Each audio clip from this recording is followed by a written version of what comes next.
Yeah, so like I said in my video on Daniel chapter 10, Daniel chapter 11 is one of the most detailed prophetic chapters in the Holy Scriptures, where it gives a lot of detail about what was going to come in the future.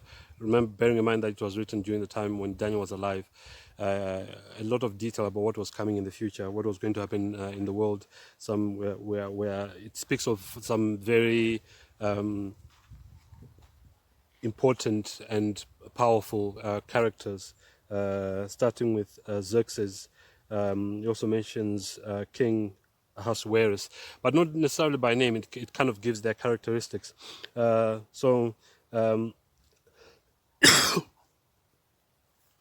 so we had Babylon, Medo Persia, Greece, and Rome.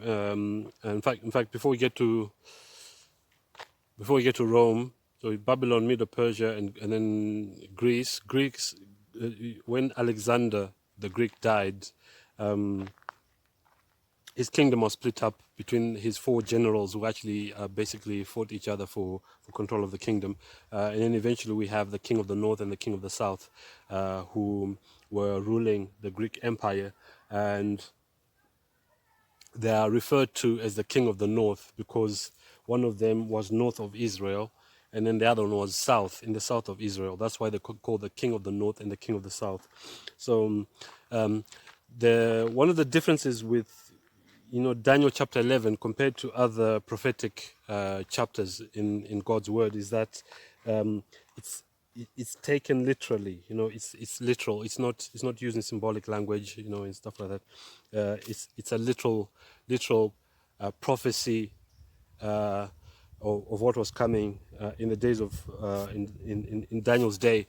And but what's interesting is there are Christians, and I know that a lot of SDAs believe this as well. So when he starts talking about the king of the north and the king of the south, bearing in mind that I've said that Daniel chapter 11 is taken literally, but for some reason when they get to verse 40 to verse 45, which is the last five verses of Daniel chapter 11, it's a bit of a long chapter, from verse 40 to verse 45, there are some who say that Daniel chapter 11 becomes symbolic. So the rest of the chapter is taken literally, but for some reason when it gets to verse 40 onwards, it becomes symbolic. I don't think that's how we're supposed to read it. So and because of this, they'll say, so the king of the north and the king of the south are mentioned before verse 40, and there before verse 40 they are taken literally, as the king of the north and the king of the south. But when you get to verse 40 onwards, there are some Christians who start saying that the king of the north is the papacy and the king of the south is atheism. Where they get that from, I don't know, because there's no way in the Holy Scriptures where it says that the king of the north is the papacy or the king of the south is atheism. This is just like being plucked up out of the air. There's no way in Holy Scripture where I know that they'll take the characteristics of the king of the north or the king of the south, and they'll say that the king of the south is atheism because of the characteristics given, but that's incorrect. Okay, if you're going to take most of the chapter of Daniel chapter 11 as literal, you can't then say verse 40 to 45 are symbolic, in that the king of the north is the papacy. The king of the north so the papacy is not north of Israel. Okay,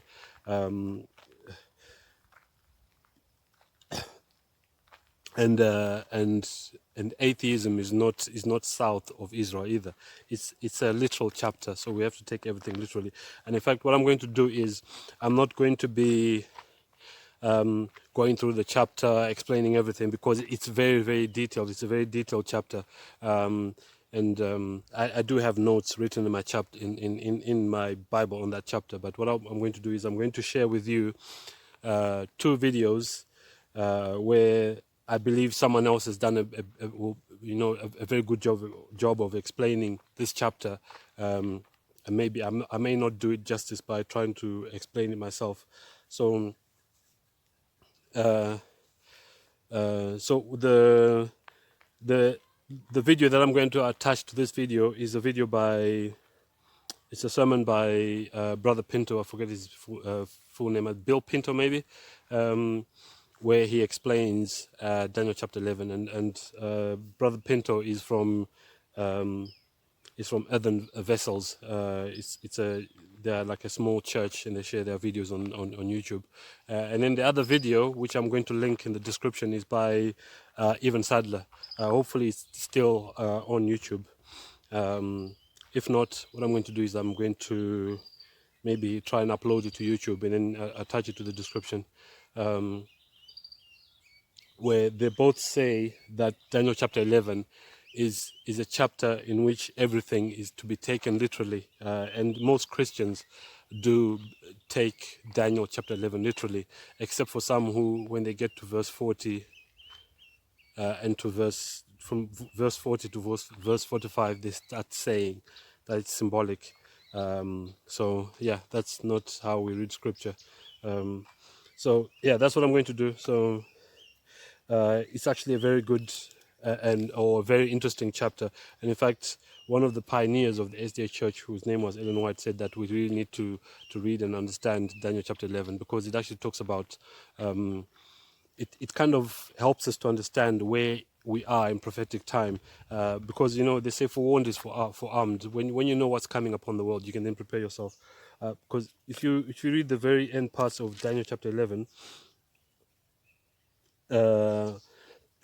going on to Daniel chapter 12, bearing in mind that there were no chapters when this was written and no verses. Verse 1 of verse 12 then says, and at that time, which time? He's talking about the time when the events that are being spoken about at the end of Daniel chapter 11, at that time when those things are happening, it says, at that time shall Michael, bearing in mind that Michael in the Strong's Concordance, it says the one who is like God. It's believed that this is talking about Jesus. Michael shall stand up, the great prince, which standeth for the children of thy people, and there shall be a time of trouble such as never was. So there's a time of trouble coming, but we can know when this time of trouble is by understanding Daniel chapter 11. Okay, it helps us to understand what is coming upon the world.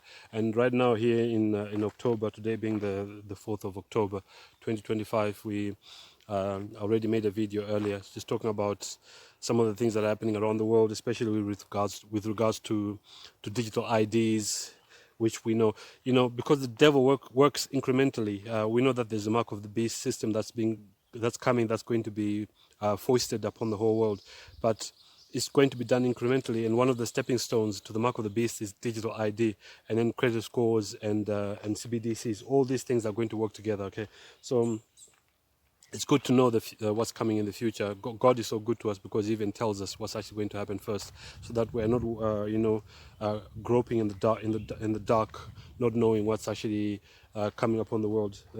Knowing what's coming helps us to prepare. They say knowledge is power, so it actually helps you to prepare for what's coming. So that, and for this reason, those who are going to be lost will have no excuse, because God has actually done and is doing everything to help us prepare and to also be saved. So the next video that's going to play is going to be of Brother Pinto, basically going through Daniel chapter 11, of which I think he's done a very good job. But like I said, in the description, I'm going to put a link to Even Sadler's video of where he also explains Daniel chapter 11 in a very similar way to Brother Pinto. So yeah, prepare to meet that God, and I'll see you in the next video. In all my years of studying the Bible, I have never, and there is no prophetic verse in the scripture that comes near Daniel 11:40 for historical evidence. Nothing comes near it, friends, nothing. You cannot ignore this, and it's there for a reason, because this is an absolute landmark, a signpost that you've got to just put a mark there.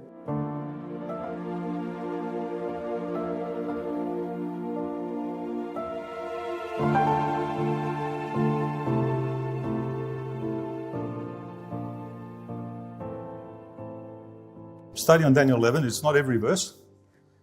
It's the main part of the body of the chapter, but not every single verse. There are 45 verses in Daniel 11, but nonetheless, the primary focus as we trace Daniel 11 throughout history is those final verses. And one thing I want to, from the very beginning, make clear, and this you'll see probably from just about every other commentator as well, Daniel 11 is literal language, from the first verse to the last. There's never mention of beasts or heads or horns. The words mean what they mean. They're literal. Seas are seas. North means north. South means south. King means king. Glorious holy mountain is Jerusalem, etc. And Daniel 11 follows the same historical sequence as Daniel chapter 2, 7 and 8. And we know Daniel 2 started with, of course, Babylon, Medo Persia, Greece, Imperial Rome, Papal Rome, etc. In fact, all the way to the second coming and beyond. Daniel 11 follows the same sequence, except that Babylon's out of the scene at this point. Daniel's actually living at the time of Darius and Cyrus. So it's Medo Persia, Greece, again, Imperial Rome, Papal Rome. And Daniel 11 brings you right to the end of the close of probation. And the speaker in Daniel 11 is not Daniel. He's the one that writes it. He received the vision. The speaker is actually Gabriel. And let's read our first verse, Daniel 11:1. Also I, Gabriel, in the first year of Darius the Mede, even I stood up to confirm and to strengthen him. It's Gabriel relating to Daniel. This is on behalf of Daniel's dream in Daniel 9 about the 70 years of captivity. And Gabriel saying, I was strengthening Darius that he would make that decision to free your people, etc. But a lot of people think this is the timing for Daniel 11. It's not. This is the timing for Daniel 11, chapter 10, verse 1. In the third year of Cyrus, king of Persia, and go on to read, but this is the timing for Daniel 11. Starts in chapter 10, verse 1. In fact, Daniel chapter 10 and 11 and 12 are all part of the same vision. It's the final vision given to Daniel that he's recorded, at least in scripture for us. And he's, of course, an aged prophet at this time. It is also by far the most detailed prophetic chapter in all the Bible. Nothing comes near this chapter, friends. The detail, it's amazing. And it's a wonderful chapter to show to people, to show them, to help them to believe that the God of the Bible, that he foretells the future. Although there's many other passages in the Bible as well, but nonetheless it's a wonderful one to show that. But that's for me, the minor, although it's wonderful, that's the minor point that Daniel 11 really wants to bring out for us. So, verse 2. Gabriel says, Now I will show thee the truth. Behold, there shall stand up yet 3 kings in Persia, and the fourth shall be far richer than they all. And by his strength, through his riches, he shall stir up all. He's going to stir up the entire kingdom, the entire empire of Persia against what? The realm of Greece. This is King Xerxes. He was by far the richest king in the Persian Empire, and he is the one who amassed his great kingdom and incredible army to invade Greece, which ended in that fateful battle of Salamis, the naval battle that he actually was lost. And that was actually showing the beginning of the rise of the Greeks and the beginning of the Persian Empire starting to fade. So, and this Xerxes, incidentally, is Ahasuerus of the book of Esther. So, verse 3.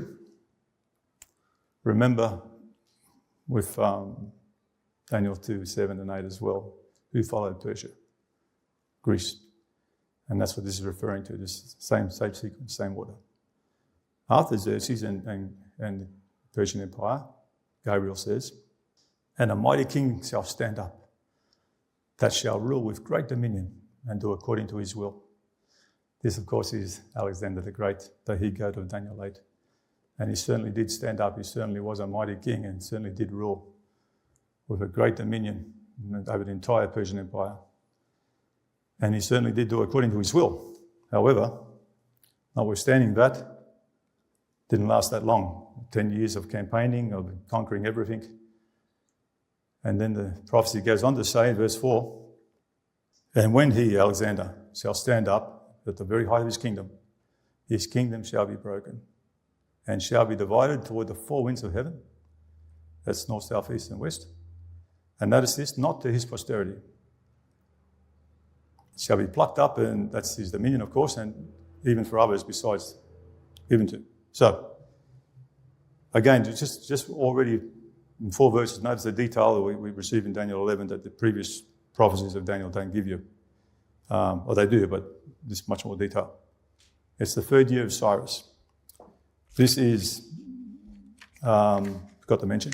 Third year of Cyrus is about 536 BC, at least 500 years anyway, BC. And already we've seen a prophecy regarding Xerxes. He wasn't even born yet. And then as that Persian Empire was fading, the Greeks were rising under Alexander because he had to unite the states that his father began to do, Philip, and then he continued. And then he began his march against the Persian Empire. And Alexander here has been prophesied of some 200 years before his birth. And of course, as it says there, he would rule with a great dominion. But what would happen at the very height of his reign? As it says here, when he shall stand up, his kingdom shall be broken. Alexander was 32 years of age when he died. And his kingdom was divided among the four winds, and that was the north, south, east, and west of the Greek Empire. It was divided among his four generals. And notice it said not to his posterity. Alexander actually said that it would go to the strongest, and he had a son from his wife Roxana. He was actually born, his son was actually born after he died, but nonetheless, Cassander, one of those four generals, assassinated his son, and there was this power struggle taking place, and his wife was in prison. So the four generals divide the kingdom among themselves, and for a period there is other conflicts and wars among themselves. Lysimachus, he took the northern part of the kingdom, and Ptolemy the south, and there was Cassander as well, and Seleucus south. Now these four generals warring amongst each other, ultimately you end up with two. King of the south, Ptolemy, which was Egypt predominantly, south of Jerusalem, and north became the lands that was under the control of Seleucus. The other two generals tended to fade from the scene. And so you have the kings of the north and the kings of the south, and they represent north and south of Jerusalem. That's what they represent. Egypt being the south and Syria, Turkey, etc. being in the north. Now these two kingdoms, for a long time, hundreds of years in fact, are continually warring with each other. There are actually two dynasties. For example, Ptolemy of Egypt. There was Ptolemy the first, the second, the third, fourth, and fifth, etc. And Seleucus in the north, first, second, and third. Then it went to Antiochus, still the same people, but nonetheless it went all the way to Antiochus the 13th, etc. And these wars that they fought with each other were called the Syrian Wars, these continual conflicts, particularly over Jerusalem. And there was 5 main conflicts they fought, and this is basically brought out from Daniel 11, verses 7 to 15. We're going to skip those, but that's basically what those verses bring out. When you get to Daniel 11:15, there's a pretty defining moment, and this is it. So the king of the north, this is the celluloid kingdom, shall come and cast up a mount and take the most fenced cities. These are heavily fortified cities. And the arms of the south, this was Egypt and the Ptolemaic dynasty, the arms of the south will not be able to withstand. Neither shall there be any strength to withstand. Why I said this is a defining moment is because the king of the north wins back Palestine or Jerusalem, Samaria, Sidon, and these were incidentally very fenced cities, very walled cities. He wins them back, and that ends the rule of Palestine, or the king of the south's rule of Palestine, forever in Judea. Notice how Daniel, as I said before, it's taking us through history, timeline. Began with Cyrus, the third year of Cyrus, 536 BC. Xerxes' invasion of Greece, 480 BC. Alexander's rise to power and his death around 323 BC, and now the division of the four generals. Then you had the Syrian war conflicts that went on for many years, and now this is 198 BC. It was actually Antiochus III who recaptured Palestine. So you can see the detail I was referring to earlier. But now, there's another power that's coming on the scene more and more. And I think we know with the order who this next power is. And it's certainly not Egypt, because as you can read there, Egypt did not have the power to withstand anymore the king of the north, but there was another power that certainly did. And remember, as we see that Daniel 2, 7 and 8, we know it's the power of Rome, of course, that's next upon the scene. And that's what we're told here in the next verse, Daniel 11 and 16. He that comes against him, that's against king of the north, will do according to his own will. It's certainly true about Rome, as it was with Alexander. And as, again, none would stand before him. At this point, Rome had already won many battles against the celluloid kingdoms, etc. And they were fading pretty quickly from their power in the Middle East. In fact, already at this point, Judah was governed by Hasmonean period or the Maccabean period. They actually had autonomy, they were governing themselves. They actually themselves had won a series of battles against Antiochus and others. So there was a real vacuum taking place, and Rome was coming upon the scene and no one could stand before Rome. And notice it says there, as Rome comes up, doing according to his own will, and no one being able to stand before him, and it says as well that he, Rome, would stand in the glorious land and by his hand would be consumed. Again, history brings this out very clearly. Notice again the literal language here. This glorious land, friends, is Jerusalem. Daniel 11:41 calls it Jerusalem as well. It calls it glorious land, sorry. Daniel 11:45, it gives you a geographical location.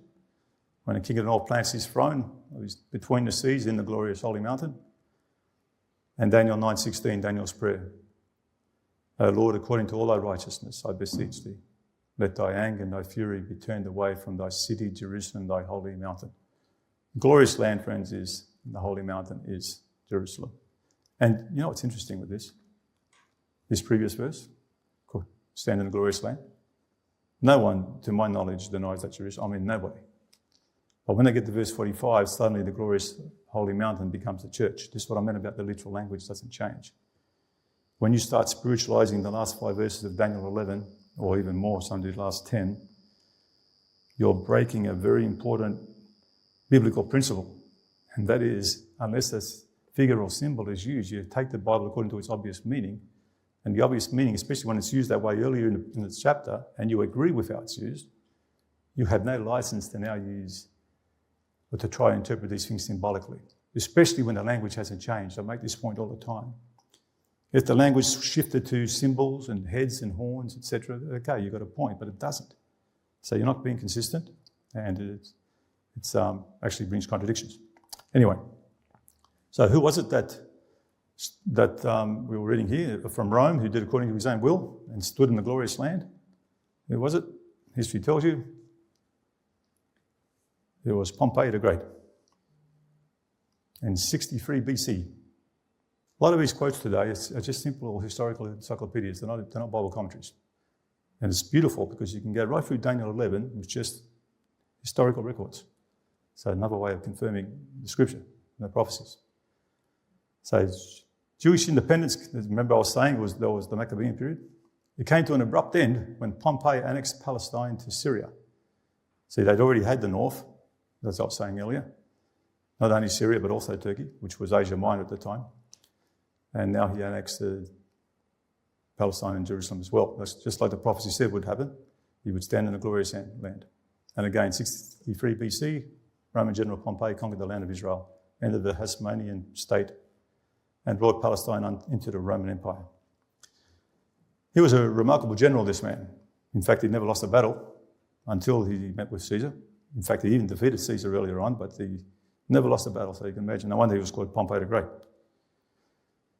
It was actually in Greece, I just want to go over just for a moment, but at this, Caesar was winning incredible battles in Gaul and in Germany, etc. And he didn't like what was taking place with the Roman Senate and with Pompey. And he crossed the Rubicon into Italy, which was basically a declaration of war. The Roman Senate knew it, and Pompey knew it, and it was just heading through a terrible civil war, which took place in Pharsalis in 48 BC. Two very powerful, huge legion armies of Rome, Pompey and Caesar, and they met. And that's where Pompey met his defeat for the first time, and not long after that, his death in Egypt. So what I'm getting at now is, it's still Rome, of course, but Pompey is coming to his end, and Caesar's about to rise. What's remarkable also about this, at this point in Daniel, is from verses 5 to 15, it's all about the king of the north and the king of the south continually warring with each other. And then then the Romans come on the scene, as we're reading here, in verse 16. Then you don't read about the king of the north or the south warring with each other until verse 40 of Daniel 11. Why? It makes perfect sense why. Because for hundreds of years, there is no more king of the north and south because it's all under Rome. Egypt, Syria, Asia Minor, and Turkey, it's all under Rome. That's why you don't read about them anymore until verse 40. For example, Daniel 11:2, Xerxes invades Greece, 480 BC. Pompey conquers Judea, 63 BC. Those first 14 verses cover 543 years. Now we're up to verse 16 of Daniel 11. This is 63 BC.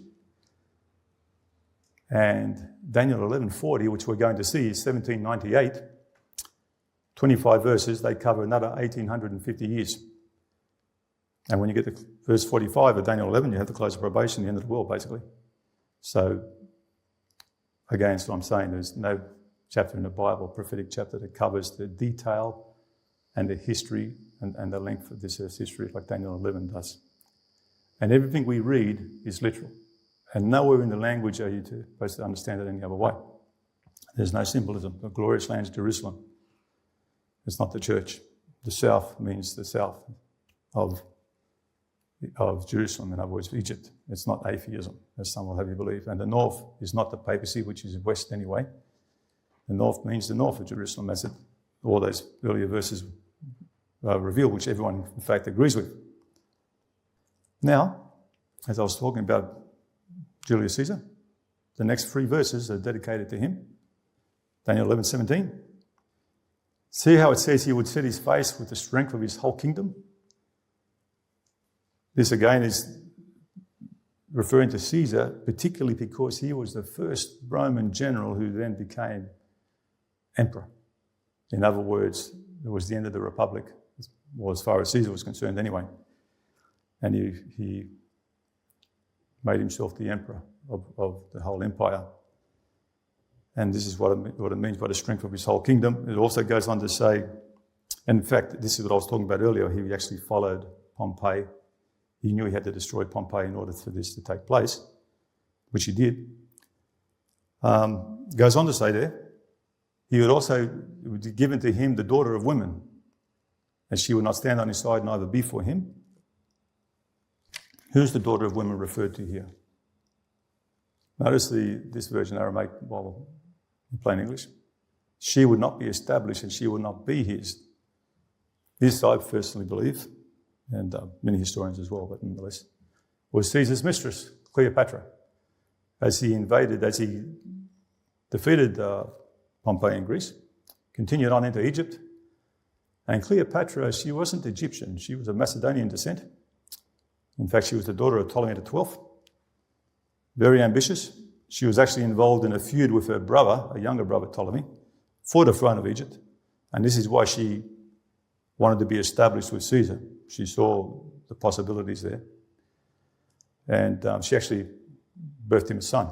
So they named him Caesarion, or she named him Caesarion. She was hoping he'd be the next emperor of Rome. But unfortunately, the plans changed. The circumstances changed, and that's why it says she would not be established, would not be his. Because what happened was, I'll get there in a moment, but anyway, Caesar goes back to Rome, she goes with him, she spent 2 years in Rome with him. But when he's assassinated, she knows that she in fact was in danger. Mark Antony actually saved her in Rome, and she ends up back in Egypt. So she was never established as she possibly planned to be. And that shrewdness and ambition she had didn't fade away, because then she saw her opportunities with Mark Antony, who actually became a very powerful figure in the empire. He became one of the 3, they called it the triumvirate, which was Mark Antony, Octavian, and I've forgotten the third one now. Might have been Cassius, but no, I've forgotten right at this moment. But anyway, these 3 then controlled the empire after Caesar was assassinated for a short while. And she cast her lot in the nation of Egypt with Mark Antony. So this is what it means by she wouldn't be established, would not be his. Another remarkable fulfillment of prophecy, verse 18 regarding Caesar. He would turn his face unto the isles and take away many. This is certainly true. Caesar, in less than 10 years, he conquered Gaul, Germany, at least up to Gaul, France and Germany, at least up to the Rhine. Invaded Britain twice, took the isles and the coastlands of Greece, North Africa and Spain. He won over 50 battles, he killed over 1 million men, not to mention the slaves and those he enlisted into his legions. And he became the sole emperor of Rome. Nonetheless, notice what the prophecy goes on to say regarding him.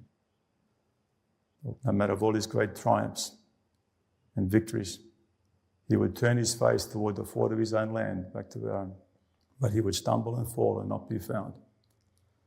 Caesar dies in the fort of his own land. He's murdered by his own senators, especially Brutus and Cassius. And as fate would have it, he actually fell down dead at the feet of the statue of Pompey. Now, as we continue going through Daniel 11, notice who's next on the scene. He had a grandnephew, his name was Octavian, and Caesar had willed that he would be his successor, although it wasn't that simple. Nonetheless, Octavian, who was, I'll get to that in a moment, but Octavian, after Caesar's assassination, there's another civil war going to take place in the empire, because Mark Antony and Octavian, who were supporters of Caesar, and of course you had Brutus and Cassius, who were for the senators and who had murdered him. Then another big war, in fact greater than the other war, takes place, a civil war. This time it was the legions of Octavian and Antony against Caesar, Cassius and Brutus. They met in Philippi, 42 BC. Possibly the greatest two armies ever assembled on a battlefield, at least in Rome. Around 200,000 men on each side. And Mark Antony was a great soldier. He actually was the hero of that battle. And he turned the battle.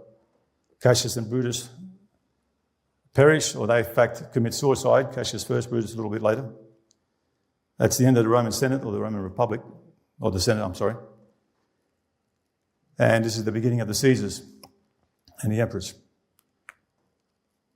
As this continues, we're going to see the next verse in a moment, but then there becomes a power struggle between Octavian and Mark Antony to be the sole emperor of Rome. And this is where Cleopatra joins forces with Mark Antony, in fact already before then, with the power of Egypt behind him. And they also fight a number of skirmishes. Antony wanted to fight on land. He was a great soldier. And I think he would have been very confident on land. In fact, he challenged Octavian to a duel to settle it, just between them two. And I don't think anyone was going to have a duel with Mark Antony, let alone Octavian, who was a very weakly, sickly type of person. But he was incredibly wise. So anyway, they fight this battle, of course. It's called the Battle of Actium, 31 BC. Cleopatra commits suicide. And Octavian, remember, he's the grandnephew of Caesar. He becomes supreme ruler and emperor of Rome.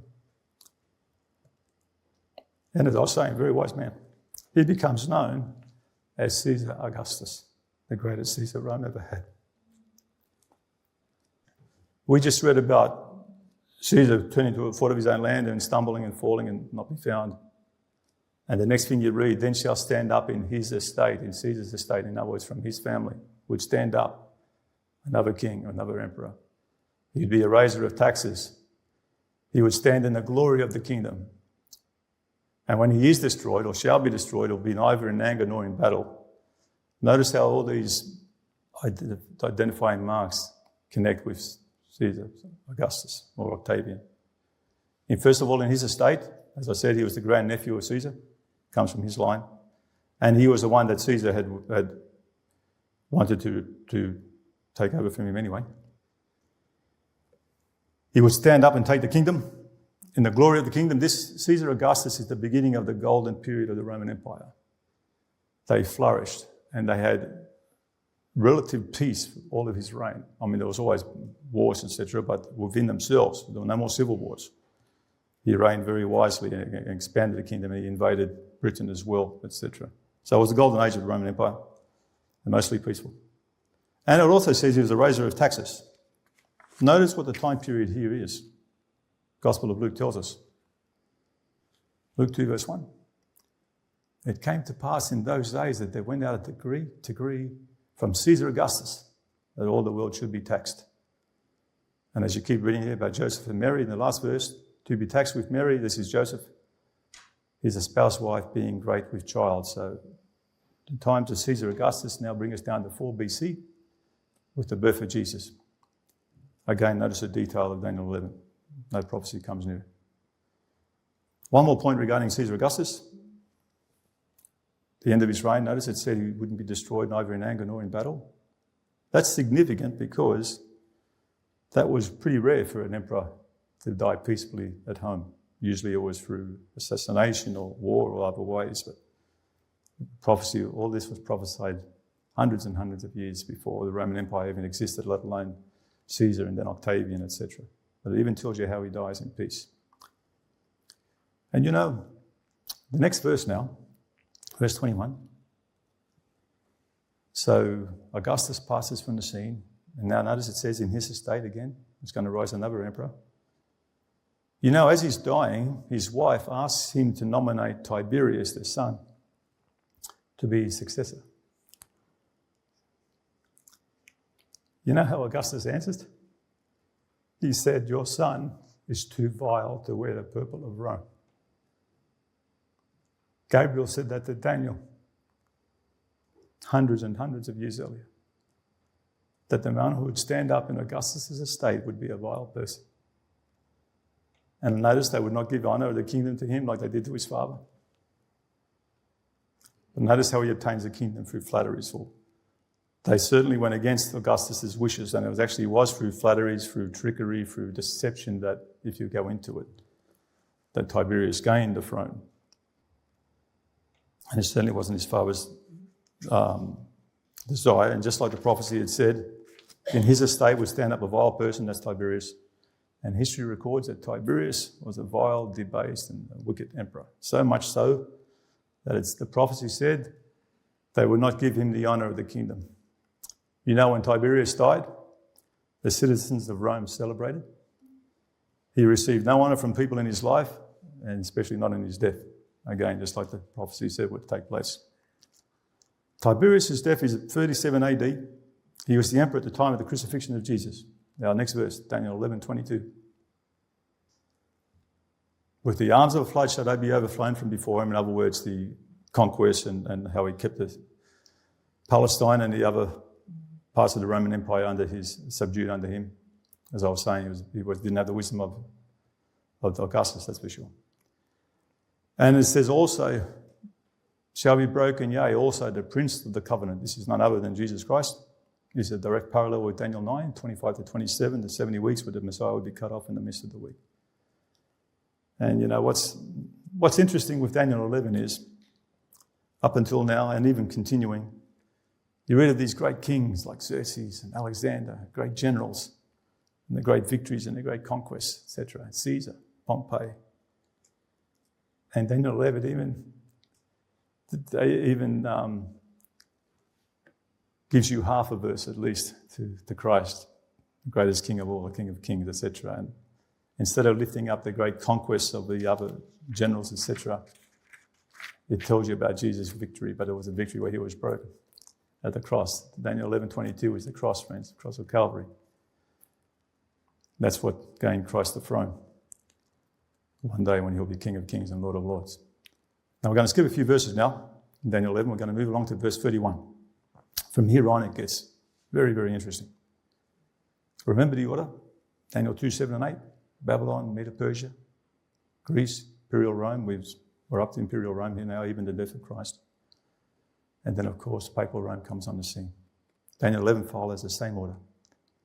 Now we're going to see Papal Rome, the little horn, Daniel 8 being introduced. Daniel 7 and 8. Daniel 11:31. There's a lot in this verse. Daniel 11:31. An arm shall stand on his part. There's 4 identifying marks here for the papacy. This is a big one. And they shall pollute the sanctuary of strength. They shall take away the daily. And they shall place the abomination that maketh desolate. The reason this is so important, we're going to see, of course, it applies to the papacy. But it's also going to give us timing, which is crucial as we continue on. But notice 4 things here. First of all, arms shall stand on the part of this power. And this is a perfect illustration of the papacy, because she always has in the past and still does use arms of the governments, etc., to fulfill their purposes. For example, Constantine, Justinian, etc. And we'll look a bit more into that in a moment. But so this is clearly an identifying mark of Rome, how she used the state. And it also goes on to say she'd pollute the sanctuary of strength. This is the heavenly sanctuary, so her attack is also a religious one, a spiritual one, so she's both a religious, spiritual power and a power that uses the arm of the state. How did the papacy pollute the sanctuary, or the heavenly sanctuary? Point number 3. By taking away the daily. I haven't got time in this presentation, but that is clearly the work of Christ doing in heaven. They polluted the sanctuary by taking that away from him, giving it into the hands of priests and man, and gaining the authority that belongs only to Christ. So therefore we see the papacy is the church and state. It uses the arms of the state. It's a religious power, of course. Attack is spiritual. And it uses the state to desolate God's people. We're going to see that reading the next few verses very much. And of course, as I said, it's a religious power that uses its dogmas to pollute the sanctuary, take away the daily, etc. And these 3 things combined gives you the abomination that maketh desolate. Because that abomination that maketh desolate means, among other things, of course, abomination means idolatry, idolatrous practices, things that are blasphemous before God, and idolatrous worship. And the papacy fulfills every one of those things. And desolation, well, it's certainly a desolating power. There's never been another one like it. So this is how the papacy set up its abomination of desolation and needed the state to help it. It needs its, of course, its false doctrines and dogmas, which is simply baptized paganism anyway. So, how did the papacy set up the abomination of desolation? It certainly couldn't do it on its own. The Bishop of Rome certainly couldn't do it. It had to receive power in order to, and that's what the arms stand on his part refers to, in order to do so. Well, something stood in its way. This will tell us what it was, Daniel 7. We're not doing a study on this, but just these couple of verses, or these 3 verses. This is what stood in its way of the abomination of desolation being set up, or the pagan practices of robes and the using force to execute its purposes upon the people. This is what she had to do first. Daniel 7:8. 3 of the horns had to be plucked up by the roots in order for that little horn to come up, or to have rain anyway. Verse 24 again, the little horn had to subdue 3 kings. And when it was able to, notice what takes place in Daniel 7:25. Here you see the abomination. He will speak great words against the Most High, would wear out the saints of the Most High. There you have the abomination and the desolation. You have blasphemy against Christ, against God, persecuting his people. Thinking to change times and laws once again. Abomination in the sight of God to try and change his law. And of course, the saints, this is the important part, because we're going to get our timing now, are going to be given into his hand for 1260 years. So, here you have the abomination of desolation. They certainly spoke great words against the Most High, and blasphemies. They think to change times and laws, like the Sabbath, etc. Doctrines, pagan doctrines, like Sunday in the Trinity. And desolate, wearing out the saints of the Most High. These 3 horns or kingdoms had to be subdued before this could take place, or this abomination of desolation being set up, obviously. And we know those 3 kingdoms were Vandals, Heruli, Ostrogoths, Arian powers. They stood against Rome, particularly in more than one way, not just they were Arian, not only because they didn't believe in the Trinity, of course, but that was one of the reasons why Rome couldn't have dominion, especially in the East, etc. But also, and more importantly, the Heruli and the Goths were ruling in Italy, where the Bishop of Rome's seat is, but he didn't have the power he wanted to have. And so what took place was, and in fact, the Heruli, and especially the Goths under Theodoric, they ruled Rome with some beautiful principles like liberty of conscience and freedom of religion.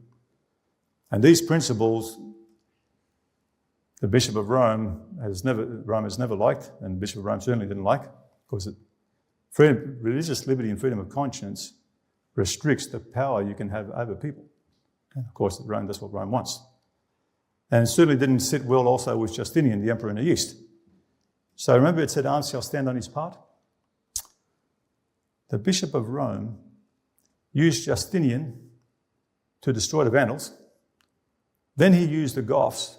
Facts of Faith brings this out beautifully. But they used the Goths through the political, etc., and other ways to destroy the Heruli. And then he used Justinian again through Belisarius, who destroyed the Vandals, to destroy the Goths. And this is how Rome was then able to subdue these three kingdoms and have their autonomy in the rule and the authority she wanted with the backing of the Byzantine Empire, Justinian and his army. And this is the beginning of the papal rule, which incidentally took place, as we know, in 538 AD. So now we have our timing for this times and the dividing of time. It was 538, when the last of those three kingdoms, the Ostrogoths, were routed, and the bishop now had the full support of the Emperor Justinian over all the churches, east and west. Began in 1260, the papal persecution, where he would wear out the saints, where he would make them desolate, etc. Now, Daniel 11, 32 to 35 describes this period. I'm just going to look at it briefly. Such as do wickedly against the covenant shall he corrupt by flatteries. In other words, there was a great apostasy taking place as well. But the people who knew their God would be strong and do exploits. But they would fall by the sword and by flame and by captivity and by spoil. They certainly were spoiled. Not only were they persecuted, tortured, martyred, but their properties were taken by the state, by Rome. And verse 35, some of them of understanding would fall and to try and to purge them, to make them white. Notice this. Remember, it began in 538, where they had the authority to start implementing this more and more. And it would continue until the time of the end. So it goes for 1260 years. We have our starting date, 538. Now, when you add the times and dividing of time, or the 1260 to that, you come to 1798, the time of the end. So, if her power is during that 1260-year period, obviously the time of the end is when she loses that power, and that's exactly what took place. We're seeing another power coming on the scene now, very important. Notice this historical statement here. Now, there are many of these. When in 1797 Pope Pius VI fell grievously ill, Napoleon gave orders that in the event of his death, no successor should be elected to his office, and that the papacy should be discontinued. Rome was increasingly coming under the power of France and particularly Napoleon, who began in the north and worked his way down. But the Pope recovered. The peace was soon broken. Take notice of the date now. Berthier, that's Napoleon's general, entered Rome on the 10th of February 1798 and proclaimed a republic. The aged pontiff refused to violate his oath by recognising it. Was hurried from prison to prison in France. No wonder that half of Europe thought Napoleon's veto would be obeyed, and that with the Pope, the papacy was dead. Even a lot of just newspaper articles at the time were proclaiming this. So again, this is not Bible commentary. This is just exactly what took place in 1798. Exactly in 1798. The papacy its dominion had been taken away. And this was spoken by Gabriel to Daniel in the third year of Cyrus, 532 BC. And here we have 2,000 years later. Amazing. Prophesied at the very fall of the papacy, 2,334 years before it happened. Our next verse, very important verse now, verse 36. The king shall do according to his will. He shall exalt himself, magnify himself above every god, speak marvellous things against the God of gods, and shall prosper till the indignation be accomplished. For that is determined shall be done. There is no refuting, friends, that this applies to the papacy. In fact, 2 Thessalonians 2 is almost a very similar passage. In fact, I think Paul was quoting Daniel 11:36 when he was saying that to the church in Thessalonica. Nonetheless, there are aspects in this verse that also apply to France. We're going to see that, especially the next verse. But they also apply to France, especially revolutionary France. And there are aspects in the next verse as well that do not apply to the papacy at all. So we need to understand what's taking place here. Keep in mind this principle, but this is important.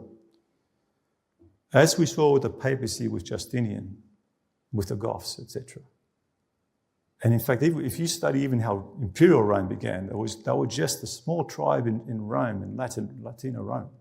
In fact, that's where my ancestors come from. And they started, I don't want to divert too much, but just quickly, it was dangerous times. And other tribes would come in and overtake, etc. So they started enlisting mercenaries to protect themselves as farmers, etc. But that grew into a Roman Empire, friends. Rome, from its very roots, enlisted others to help her in a quest. And at first, I suppose it started for quite a genuine reason. Anyway, the point I want to make is the papacy has always worked under this method, always, and does too, until the very end. Revelation 13 tells you that. how she uses the image of the beast to control the minds of people. So what I'm saying is she works behind the scenes, and that's what I see with this verse. We're going to see very clearly that this has applications to the papacy, but especially to revolutionary France. It's undeniable, and history testifies to it.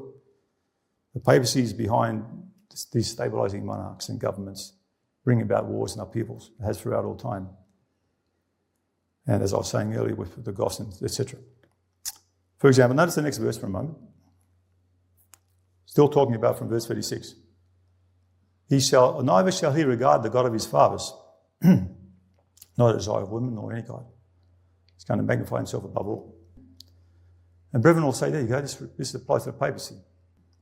This verse, friends, does not apply to the papacy. You're going to see it very clearly. I forgot to mention, if you study the French Revolution, some of its history, the political party that brought about the French Revolution and pretty much the end of the monarchy, King Louis XIV, Marie Antoinette, etc., and in fact all religion, were called the Jacobins. They were a political party. They were founded by a man called Robespierre, who was an absolute despot. And Robespierre was heavily influenced by a man called Adam Weishaupt, who was the starter of who started the Bavarian Illuminati. And he basically he was a Freemason, self-admitted to it, Masons admit to it. And he actually admitted also and boasted that his teachings were purely Masonic. He was also Jesuit taught. Anyway, what I'm getting at with all this is there's a lot of evidence, if you start looking into these things, that the French Revolution, by the Jacobins, influenced by Weishaupt, etc., could well have been the handwork of the Jesuits in bringing down the monarchy and bringing down basically bringing down people's freedom of thought. The very thing they profess to want to defend. They profess to want to bring about an atheistic style of government where power is with the people, like that famous saying, power of the people and for the people, etc. But the reality is the French Revolution teaches you, the experience of it teaches you the very opposite. In fact, today it teaches you the very opposite. Today they want you to believe you're governed by a democratic process, that you have a say in how your country is governed. When the reality is, and we have seen, even just recently, how quickly your most basic rights and civil liberties are taken from you. French Revolution was the same. It was based upon this false premise that the power would be with the people, no longer with the monarchy, no longer with the corrupt Catholic Church, which were true things, incidentally.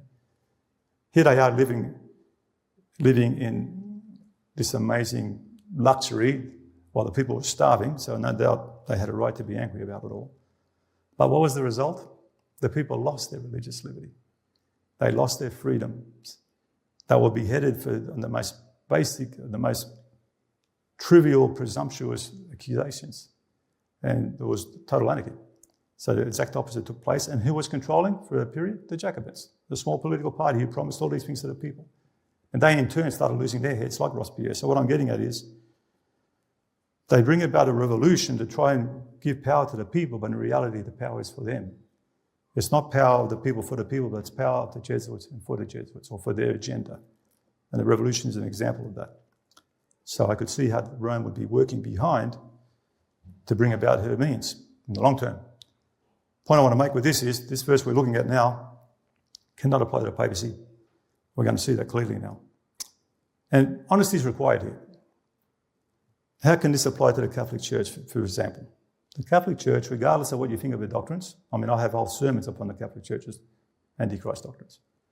It is a Christian church, friends. We can't deny that. She does not deny the God of her fathers. That's just a reality. I'm not talking about the doctrines. I'm talking about the faith of the people. Go tell 1.4 billion Catholics in the world today that they're not Christian. You can't do that. You cannot say that they're not genuine Christians in Catholicism. We're told that. In fact, we know that. Of course we do. So, of course, that's wrong. They believe in the God of the Bible. They're not Hindu, they're not Muslim, they're not atheists. They're Christians. They read the Bible. And again, I'm not talking about the doctrines they profess. And if you want to use the Trinity as an example, but they gave up the God of their fathers, no, that's not true at all. You'd have to say that millions of Adventists, not to mention tens of millions of Protestants, are also not Christian anymore because they're Trinitarians. So this is not good logic. So we shouldn't fight these words, because you're going to see what this replies to. You're going to see it very clearly.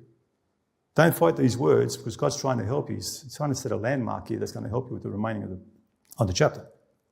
And now remember, the timing is around the 18th century, the late 1700s, late 18th century. And there's only one power in history that can fulfill this identifying mark, friends. Only one. And that is revolutionary France. Between 1788 and 1799, that 10-year period, France rejected the God of her fathers. Before that, she was a Christian nation. We don't need to show this. We know that's a fact. Roman Catholicism was the state religion of France from the conversion of Clovis, 511, until the French Revolution. So that's just one statement. There's many more. In fact, the church called her the eldest daughter of Rome. That's what she called her. She's a Christian nation. But notice what happens until the French Revolution. What does she do? She does not regard anymore the God of her fathers. She had emperors like Clovis and Charlemagne. They fought wars for the papacy, friends. Now remember, Daniel 11 is telling you this 2,300 years before that a power would rise. At the time of the end, around the end of the 18th century, a power would rise that would deny the God of her fathers. Now history's going to tell you who it is. It's telling you there, actually. And it's exactly on time. That's exactly what the French Revolution did, both religiously and constitutionally. France denied and rejected the God of her fathers. Now, this is just a few statements. We'll do a sermon on this one. Sir Walter Scott, Life of Napoleon. The world, watch this, for the first time, heard an assembly of men born and educated in civilization. We're not talking about some heathen place. And assuming the right to govern one of the finest of European nations, the world heard these men lift up their united voice to deny the most solemn truth which man's soul receives. So much for your liberties. And renounce unanimously the belief and worship of a deity. Again, with this one, with blasphemous boldness, almost beyond belief. One of the priests of the New Order said, notice this, God, if you exist, avenge your injured name. I bid you defiance. You remain silent. You dare not launch your thunders. Who after this will believe in your existence? This was a Christian nation, friends. Look at it speaking now. This is the priest of the New Order. And this one here. I only got 3. I've got to put more in. France stands apart in the world's history. These are historical statements, not Bible commentaries. The prophecy said 2,300 years before, 532 BC of the King Cyrus's reign, Gabriel told Daniel that a power would rise in the late 18th century and would deny the God of her fathers. France was a Christian nation, we saw it. And here it says she stands apart in the world's history as a single state which by the decree of her legislative assembly pronounced what? There was no God. How on earth can you read Daniel, this verse, and not see the absolute fulfillment, historical fulfillment of that verse, of denying the God of her fathers, and want to apply it to Rome? Pronounced there was no God, and of which the entire population of the capital and the vast majority elsewhere, women as well as men, danced and sang with joy in accepting the announcement. They also didn't dance and rejoice when they received the fruits of that by rejecting God in the Bible. They got the reign of terror instead. Now, I just want to address this just for a moment. It does say, in all the desire of women, and the brethren say, there you go, papacy, doctrine of the celibacy. Friends, read the verse.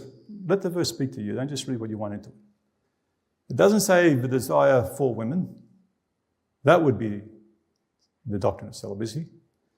If you regard or restrict your priests or your men from the desire for women. It's just the desire of women, friends. Big difference. Incidentally, the doctrine of celibacy increases the desire for women. Now read this carefully. First of all, it says the desire of women. This is a positive thing, not a negative. And it's in connection with what? No shall he regard the God of his fathers, of course France, revolutionary France, nor regard any God. And this is sandwiched in between. It's saying the same thing. Saying the same thing 3 different ways. In other words, this nation will not regard the desire of the fathers. It will not regard the desire of the women. It will not regard any God. That's what it's talking about. The desire of women there is a desire to worship God, just like the fathers. That's what it's saying. It's got nothing to do with celibacy. You actually contradict the passage. And again, papacy never rejected the God of their fathers. We know through their doctrines they do. They're the first to admit that. But they're still Bible-believing Christians. That's why they've got 1.4 billion believers worldwide. You can't make this fit the papacy no matter what you do. Yes, the papacy has fallen. Yes, so is its doctrines. Yes, they're from Babylon. But so are many other Christian denominations in the world, including the Adventist Church. And they have not denied the God of their fathers. But there's even more evidence. It gets even more interesting now. Not only did revolutionary France reject the God of her fathers, not only did she reject or not regard any God, what followed the French Revolution? It was a watershed event in world history. Began, notice there, late 18th century, 1789, just like Gabriel said, at the time of the end, a power would rise that would not regard the God of their fathers. Ended in the late 1790s with what? The ascent of Napoleon Bonaparte. This military captain was making a name for himself in northern Italy, etc. Started gaining fame, and he put an end to it, all right. He let his artillery loose upon the citizens. He put an end to it in no time. And of course, he proclaimed himself first consul, just like Caesar and the emperor. Now remember, the time of the end, papal supremacy is 1798. We saw that. She uprooted the three kings, she had 538 to 1260, dividing a time period where she would subdue, persecute, desolate God's people, set up her abominations. And then at the end of 1798, she loses her power. France is coming more and more upon the scene. She's rejected the God of her fathers through a legislative assembly. Napoleon now is coming to power. Now watch Daniel 11:40 now. Watch the next thing. Look at the first few words. Look what it says. And at the time of the end, we've established that, 1798. At the time of the end, at 1798, the king of the south is going to push at him. That him is France, friends. And the king of the north is also going to come against him. That's France, like a whirlwind. You're going to see this again through history. So this is why this date is so important, why we had to establish with the uprooting of the three kingdoms, the abomination of desolation being set up, papal supremacy coming to its end with Berthier, 1798. And at that time, there's a three-way military conflict taking place in the Middle East. And it involves France, King of the South, King of the North, which is Egypt, King of the South, and King of the North, Turkey. This is my words, but this is how it reads. I can do a study on this at time, another time. At the time of the end, 1798, shall the king of the south push at him, that's France. And the king of the north shall come against him, France, like a whirlwind with chariots. Now we're going to look at this, Daniel 11:40. For me, the most important verse in the whole chapter. And you're going to see how history confirms this to every detail. First of all, just one statement from Great Controversy, we showed it from the scriptures and from history, but nonetheless, Great Controversy confirms the time of the end is 1798. So Daniel 11:37 prophesies of a power in the late 1700s, reject the God of her fathers, in fact, reject every God. History testifies that revolutionary France did this in 1788, fulfills every specification of that. And before we move on to this Daniel 11:40 a little bit more, just something quickly from Napoleon. He also, not only revolutionary France, but those characteristics also apply to him.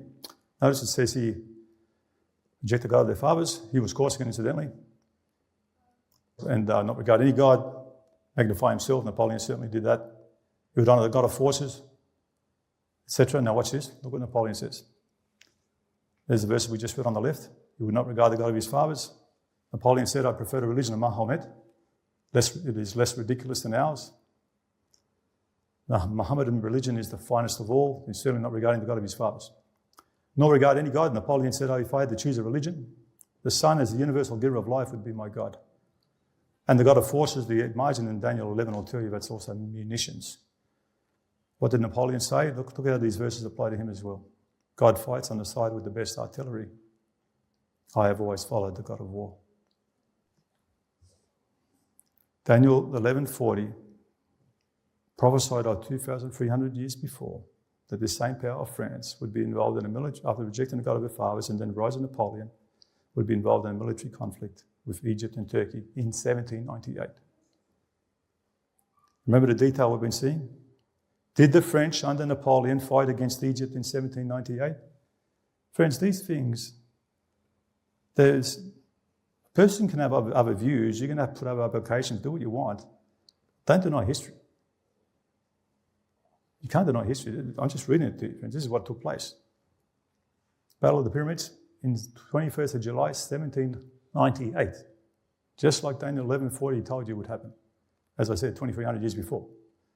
During the French invasion of Egypt, the French army led by General Napoleon Bonaparte scored a decisive victory against, notice who the main army is, they're not Ottomans. Scored a decisive victory against the main army of the local Mamluk rulers. Egypt at that point was under a semi-autonomy type of rule under the Mamluks. Wiping out, and he wiped out almost the entire Ottoman army located in Egypt as well. So this battle was over in a day. He marched his army straight into Egypt. In 1798, the king of the south would push at him, France. And in 1798, Daniel 11:40, 2,300 years ago said that. And on the very day, the very year, France, who denied the God of her fathers, revolutionary France, goes to war against Egypt in Egypt. Amazing. History testifying to the very end. Notice this now. Before we move on, there's a bit more evidence, but before we do, I just want to deal with, this is a statement from George Burnside. This is one of the objections that the king of the north is the papacy. Straight away, there are so many contradictions. Straight off, the papacy is not north of Jerusalem anyway, straight off, it's west. But nonetheless, look what George Burnside said, the late George Burnside. Now, notice carefully, in 1798, we have a triangular war between France, the king of the south, and the king of the north. Then he asked the question, but pray, tell me, when did the papacy fight Egypt? What free-sided war did the papacy engage in 1798? See why they got to spiritualize it? You see? Because the history is testifying what took place. We just read what took place in 1798. The papacy had nothing to do with it. In 1798, the papacy was not invading Egypt. The papacy has never invaded Egypt, let alone in 1798. In fact, the papacy in 1798 received its deadly wound from France. And the Pope was taken off and died in prison. The papacy was stripped of its power by Napoleon. And since when is Rome north of Jerusalem anyway? So this is ridiculous, friends. You've got to let this go. It's crazy. Daniel 11:40 is a military conflict involving three powers. And if you want to stick with that, you'd better start showing how you can now spiritualize those verses without a change in the language. And not to mention totally destroy history. Daniel 11:40 is a military conflict involving three powers. In 1798, the same year when the papacy received her deadly wound and had lost her power. You know, Daniel 11 records three of the greatest generals the world has ever seen. Alexander the Great, Julius Caesar, and of course Napoleon. Notice what also goes on to say, Daniel 11:40. Look at this, so much detail in this verse. And God did it for a reason. And there's so much history supporting this detail, so you can't possibly get this wrong. At the time of the end, shall the king of the south, that's Egypt, push at him, France. We saw that took place at the Battle of the Pyramids, 1798, at the time of the end, just as it said there. Goes on to say, and the king of the north would come against him. Did the king of the north come against France? Just around the same time or the following year? Certainly did. The Battle of Abu Qir was a battle in which Napoleon Bonaparte defeated Mustafa Pasha's Ottoman army on July 25, 1799. Just like the prophecy, I don't know. During his French camp, I don't know what you did, you just ignore these verses. Absolute fulfillment of history, just like Daniel said, Gabriel told him. The king of the north would push at him. And exactly what took place a year later. The Ottomans are coming against him, and like a whirlwind. And as I said before, these aren't Bible commentaries. In 1798, the prophecy said that Napoleon would fight against the king of the south, Egypt, and also against the king of the north, Turkey. One more statement on this point. By late 1797, this is Cambridge History of Egypt, the Ottoman regime had begun to demonstrate concern about French intentions, rightly so. The siege of Egypt precipitated not acquiescence, but in other words, it wasn't by diplomacy that France were there.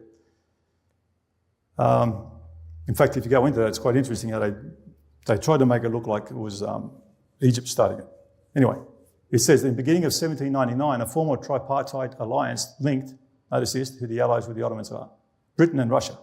Of course, the main sworn enemies of France, especially during Napoleon's era, in the War of the Second Coalition. The Ottomans were beginning to assemble forces for an offensive action against the French. Ottomans clearly here at the King of the North, and that's what we read on earlier when we read about that battle in Nabucco, where they were defeated by Napoleon. It went on to say that the Ottomans or the King of the North would come against him like a whirlwind. You know, the Turks were famous for the cavalry, and they were almost unstoppable. How they came at Napoleon's troops. However, Napoleon is probably the greatest military artillery general that ever lived, and they are absolutely slaughtered. In fact, the way he destroyed them was how he met his Waterloo with Wellington. The same way, with his ill-fated cavalry charge, which had nothing to do with him, incidentally, into Wellington's squares. The squares were artillery squares, a rifleman and cannon, and the cavalry had no chance if the artillery knew what they were doing. Nor did the Ottomans. But he could not believe the courage. He never saw courage like that. Just like the Bible said, they would come against him like a whirlwind. Look what he said about them. Give me a Turkish army and I will conquer the world. Turks can't be killed but can't be defeated. They came at him like a whirlwind, friends. It was like shooting ducks, but they just kept coming. Now, which is defeating Acre. That cost him his conquering in the east. A lot I could say about this, incidentally. The whole campaign, it's insane. Historians, especially French historians to this day, can't understand what on earth he was doing in the Middle East. Daniel 11 told you it was going to take place 2,300 years before. Anyway, look what else it goes on to say. Still verse 40. We've seen Egypt come against France. Then we've seen the very following year, again, 1798, 1799, Turks come against him like a whirlwind. And with horsemen and with many ships. Remember we saw that Triple Alliance? Battle of the Nile.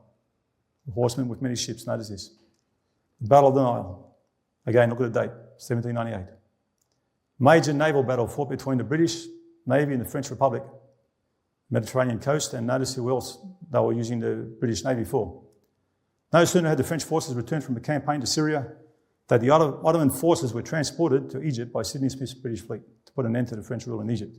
So again, even land and sea, horsemen, cavalry, and also by sea, Ottomans were coming against French. In all my years of studying the Bible, I have never, and there is no verse, prophetic verse in the scripture that comes near Daniel 11:40 for historical evidence. Nothing comes near it, friends, nothing. It's historical. It's just, you cannot ignore this. And it's there for a reason. Because this is an absolute landmark, a signpost that you've got to just put a mark there. Whatever your view is, if it's going to contradict this, you better let your view go. Because this is backed by history. You can't touch this, friends. This took place in 1798, and it was France, the power who did not regard it. You should see what they do with this with the papacy. It's embarrassing. It's ridiculous what they do to try and make this fit the papacy. And the contradictions of the passages itself that they bring out, and also the contradictions with history itself. No greater fulfillment in all the Bible, an absolute landmark to guide you, that you might know who the King of the North is in Daniel 11:45. Napoleon returns to France, May 20, 1799. The Ottoman Turks continued. They continued on into Palestine and into Egypt. Notice, again, history will bring this out. They would enter the glorious land and also stretch forth his hand upon the countries. The land of Egypt will not escape. This is the King of the North. France disappears from the scene now, just like the previous ones did. So do they. But the King of the North keeps going. We're down to verse 42. There's only 3 verses left. It's still Turkey. He continues on into Egypt. Remember how I mentioned earlier that the battle against Egypt, or the king of the south, was Mamluk rulers. In other words, they had a semi-autonomous reign at the time. Well, they saw this as their opportunity. As the French, there wasn't much left of them. They were dying of disease more than anything else. Napoleon got back to France. I reckon there's more to that as well. With the British control, don't ask me how that happened. But anyway, this little French regiment that was left, they had no hope. They were taken prisoner or killed, or they died of disease. And the Mamluks saw the opportunity to gain total independence from the Ottomans. And the Ottomans saw it coming. Remember what it says here? They're going to continue on. The land of Egypt is not going to escape. Again, notice history, what happens. Again, notice the dates. After the French left Egypt, the Ottoman army remained in the country. The Ottoman government was determined to prevent a revival of Mamluk power and autonomy. see, and bring Egypt under the control of the Ottoman government. That's what Daniel 11:42 is telling you. They'll continue on and Egypt shall not escape. And they did so with Muhammad Ali, who consolidated his position in Egypt by defeating the Mamluks and bringing Upper Egypt under his control. He was, of course, a viceroy for the Ottoman government. So again, history confirming exactly what Daniel 11:42 says. Coming to the end now, but following the prophetic timeline that matches history, we've seen, not going from verse 1, but we've seen from the rise of the papacy, it's wearing out of the saints, they're being made white and tried. The end of the papal dominion, the time of the end, 1798. The rise of revolutionary France, as she would reject the God of her fathers. The rise of Napoleon and how he battles with the king of the south, Egypt, in 1798. And how he battles with the king of the north, Turkey, in 1799. And here we see how Turkey continued, the Ottomans continued into controlling Egypt. This is down to verse 42. From the very beginning, Daniel 11 has been literal all the way through. The king of the north and the king of the south have always been the nations and the powers north and south of Jerusalem. From the beginning when it was Ptolemy and Seleucus, until when Rome entered the whole region. And then you read no more about the king of the north and south until, as I said, Daniel 11:40. And once again, it's Egypt and Turkey that reappear in history, as I said, testify. I'm not saying it. History testifies to it. We just read it from historical statements. Egypt and Turkey would be involved in a three-way conflict with France in 1798. History testifies to this, friends, just like Daniel wrote 532 years BC. And as I was saying before, don't forget, no way in the world I'm leaving the papacy out of this, not for a moment. The Bible is very clear. Revelation 13, Revelation 17, where it tells you the great horse sitting upon many waters, verse 2.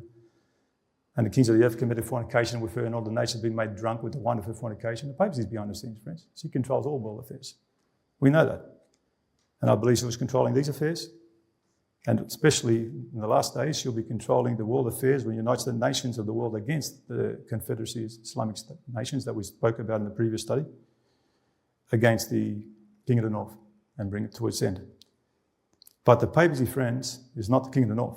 No, we're finishing up now, but forgot this one. But yeah, there's another one regarding the same point about the Ottomans and the Mamluks, and bringing it back under the Sultan of Turkey, or the Ottoman government.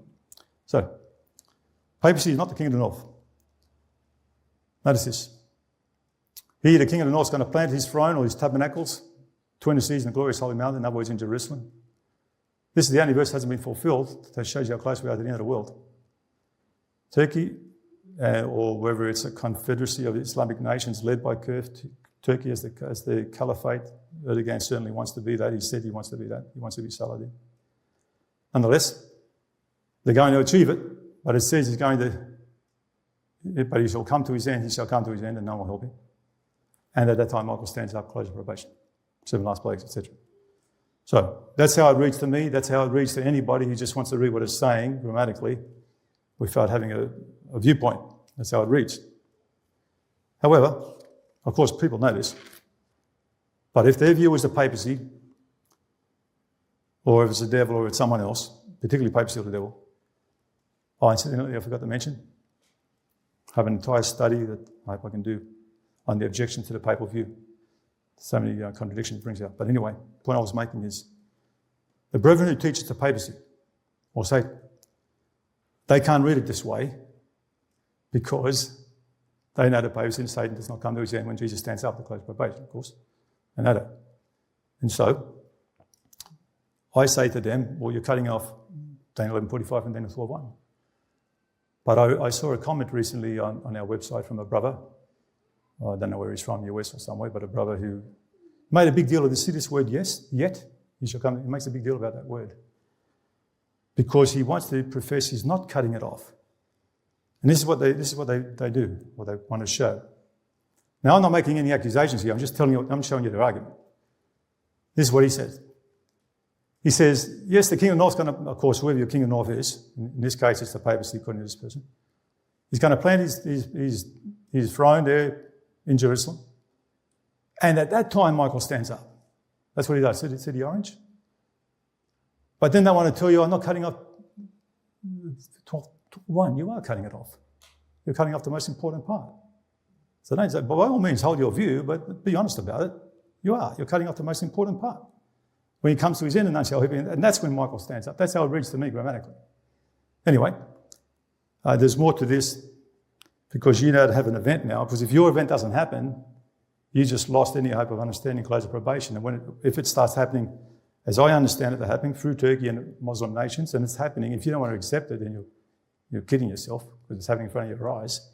But if you've been holding to this other view, you don't have an event. So it can get pretty important. Anyway, this is what they do. He says, yet he shall come to his end and none shall help him. He casts that off into the future somewhere, some other period. He comes to his end. And they try to make a big deal of that word yet. As I said, grammatically, it's the problem on that alone. Anyway, the point I want to make is, I don't agree with this whatsoever, but nonetheless, you've got to at least be honest and concede that you are cutting off at least half of Daniel 11:45 with Daniel 12:1. In fact, the most important part. And that's just the reality. Anyway, regarding this word yet, here are some Bible verses. And they say, but, he plants his throne, but while he is there, his time will suddenly run out and no one will help him. The ISV. He plants these pavilions between the seas.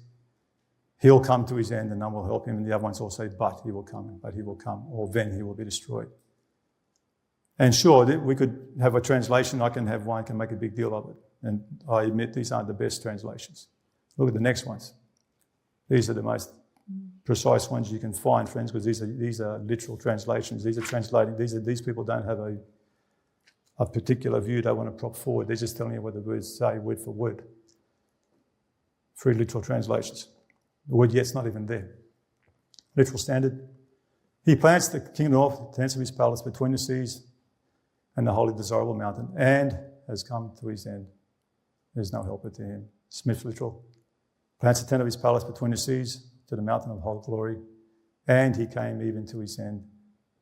This is not some future event. I'm not saying it happens the next day, but it's not some future event down the track somewhere because you've got to close of probation take place. You've got 7 last plagues and everything else to take place first. And then put this in, Satan after the millennium or the papacy at the 7th plague. No. And Young's literal. He plants the tents of his palace between the seas and the holy desirable mountain and has come unto his end, and there is no helper to him. So both grammatically and as far as the literal versions are concerned, these things go together, and that's how you should read Michael standing up and has come to his end and none shall help him. Anyway, we're finished. We're soon to find detail of Daniel 11. Beginning with Xerxes invading Greece, Alexander's rise to power, defeating the Persians, his falling when he was standing at his strength, his kingdom divided among his 4 generals, north, south, east and west. They in turn become king of the south, king of the north, Pompey and Seleucus. Then we see the rise of Rome in the area. King of the north and south vanish from the scene. Pompey conquers Jerusalem in 63 BC.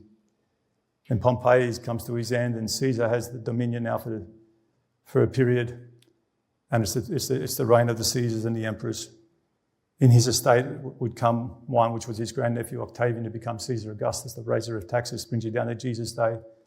And then in his estate would stand up Tiberius, his son, a vile person, the time of the crucifixion of Christ, Daniel 11:22.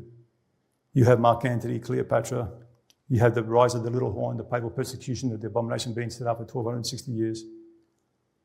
And as that's coming to its end, you have the French Revolution rising to power in Europe, where a power would rise that would deny the God of their fathers.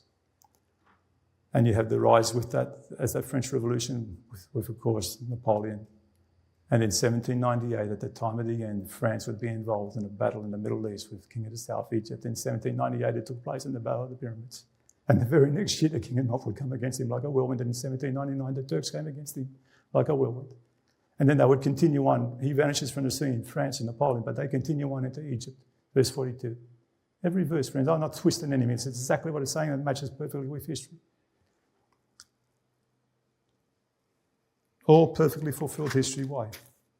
So you can have absolute perfect confidence that the one who inhabits eternity, who showed Gabriel to show unto Daniel that these things would transpire 2,300 years future, that the last verse is going to be fulfilled as perfectly as every verse before it. The King of the North. Exactly who it is, I can't say, but I know where to look. We saw what's taken place these last few weeks. This is why I brought these studies back after 5 years. Not that this is the time. God knows these things, but you could see the rallying. You could see the unity that was taking place between Iran and Turkey and Saudis and Egypt. You see, friends, these people play the differences aside in the moment to destroy Israel. They're going to do it, friends. The Psalm 83rd Psalm, remember we saw that sons of Ishmael, the prophecy of Ishmael. He'll be a wild man, every man's hand will be against him. He shall come to, that's why he comes to his end, none helping, because every man's hand's against him, friends. This is something we need to keep an eye on. The king of the north is going to plant his throne in Jerusalem, he's going to come to his end, and the prophecy of Ishmael will be fulfilled. And that's when you're going to know that probation in heaven is about to close and Michael is going to stand up. So thank you for listening, for your patience. Let us pray.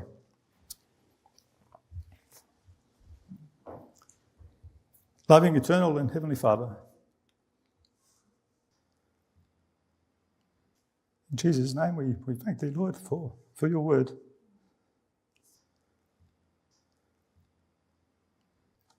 We thank Thee that we can be part of the Advent movement, the Church of Bible Prophecy, and that light that You've shone in our path. And even though we don't agree on all things, we thank Thee for this wonderful foundation You've given us to study prophecy and the light we have regarding the horns of Daniel, regarding the little horn, regarding its part in Bible prophecy in the last days, and the fulfillment of history that we've been seeing today. How accurately You've described world events so many years before. Help us to remain faithful to study these things, to be willing to do Thy will, that we may know of the doctrine, we pray. And we thank Thee in Jesus' name. Amen.